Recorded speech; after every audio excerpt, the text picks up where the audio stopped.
Napuntahan mo na ba ang lugar na ito? Dahil kung ako ang tatanungin ay parang napuntahan ko na ito pero hindi ko matandaan kung kailan at saan.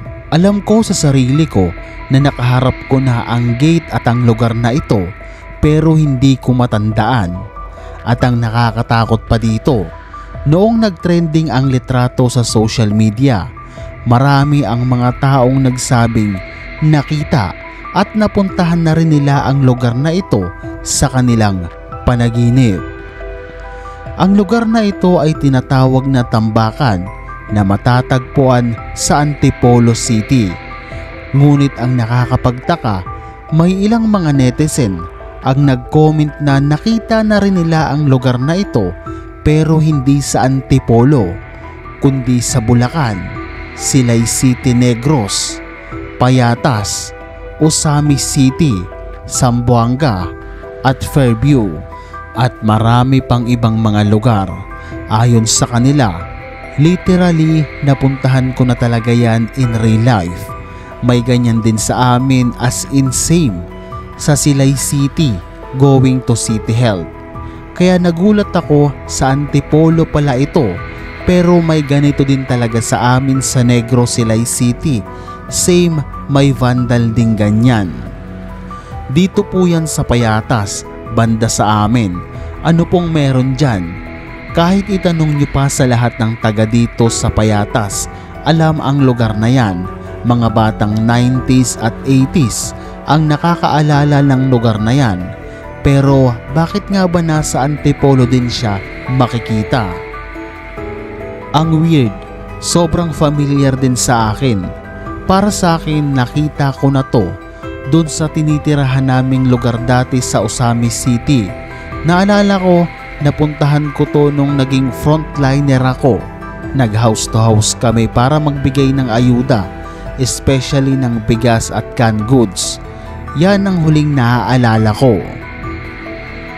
Ilang beses na ako nakapunta dyan, puro ayan panaginip ko dati eh. Tapos pag pumasok ka dun sa gate na yan, may isang sobrang laking puno sa loob. Tapos isa lang ang ilaw, spotlight siyang ilaw. Tapos dump truck na malaki na nakaparada sa loob. Noong nananaginip ako, tapos nanaginip ulit ako, dyan ulit sa picture na yan, wala na yung dump truck. Tapos parang aso na matulis yung buntot yung mga nakabantay sa punong malaki na nasa loob. Same yan, malapit sa dati naming tinitirahan sa Antipolo.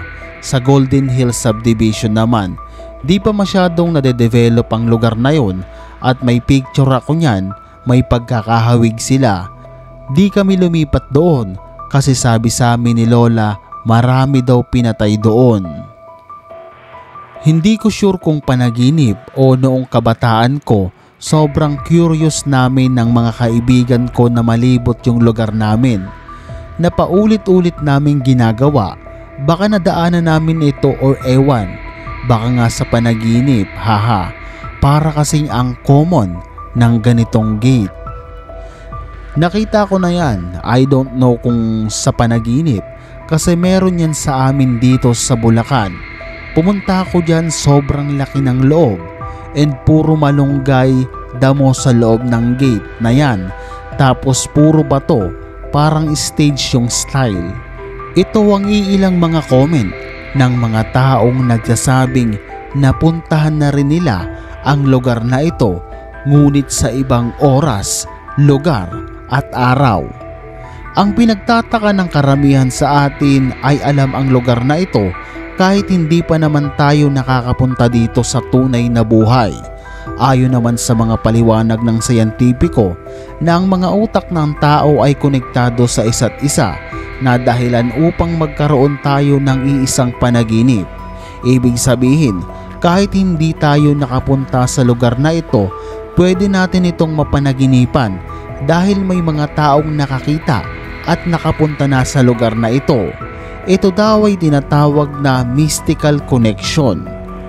May mga nagsasabi naman na ito ay Mandela effect lang, kung saan kapag marami ang mga taong nagsasabing nakapunta na sila sa lugar na ito, mapapaisip tayo na oo, parang nakapunta na rin tayo sa lugar na ito kahit hindi pa naman. May mga tao din akong pinagtanungan kung napuntahan na ba nila ang lugar na ito o nakita. Iisa lang ang sagot nilang lahat, oo. Pero noong tinanong ko kung saang lugar, iba-iba sila ng sinabi.